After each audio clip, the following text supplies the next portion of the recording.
Nandito kami sa Buklod Cabin Events Place. Yan, bago lang dito. So, yan, nakapag-vlog na rin ako, naisabay na rin ako. So, samahan nyo ako dito, explore natin to.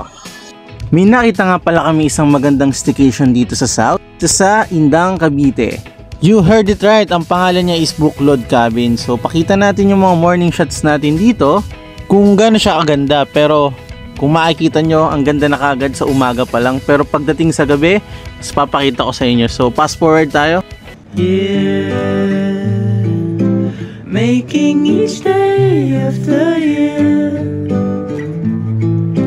changing my life with a wave of a hand. Nobody can deny that there's something there. Masyado ko lang na-feel yung place, guys. So, napakaganda kasi talaga dito sa Buklod Cabin Events Place. Located nga pala to sa Indang, Cavite. So, bago pa lang to, 2 months pa lang daw sila nag-ooperate. Tapos you can see, makikita nyo, nasa farm lang talaga kayo.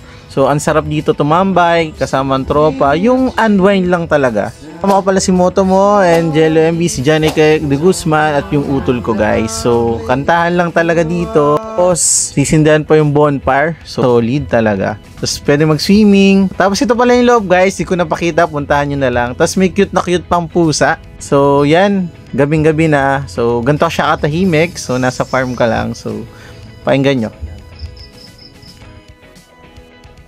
Maririnig nyo lang talaga yung hilik ng kasama nyo. Nandito kami ngayon sa... So, wag na kayong magdalawang isip pa. Puntahan nyo na lang to dito sa may part ng Cavite sa may Buklod Cabin Events Place. Yan, bago lang dito. Ganda, oh.